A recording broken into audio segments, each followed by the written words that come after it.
Na ili tuweze kutimiza ndoto hizi za Mheshimiwa Rais wetu mpendwa, naomba nitamke kwamba nitasimamia vizuri pesa zitakazokuwa zinaletwa na Mheshimiwa Rais katika manispaa yetu ya Mpanda. Tutasimamia vizuri na niwahakikishie zitafanya kazi iliyokusudiwa. Lakini eneo la ukusanyaji wa mapato katika manispaa yetu ya Mpanda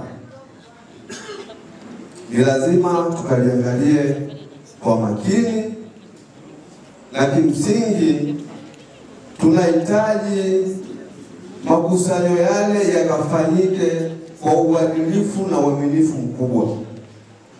Hatuwezi kutekeleza miradi hii kama tutakuwa tunakusanya mapato kidogo wakati mahitaji ni mengi. Ni lazima tukakusanye mapato, tukaongeze ukusanyaji wa mapato ili tuweze kutekeleza haya ambayo wananchi tumewaahidi wakati wa kampeni.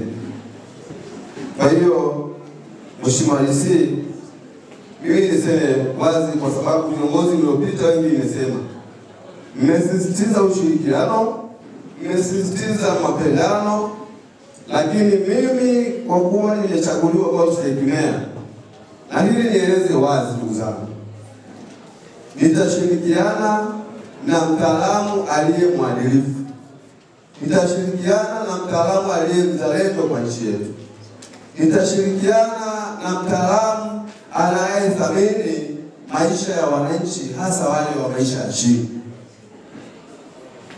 Na hili naomba nieleze wazi, kwa sababu mimi mwenyewe natoka katika familia ya kawaida.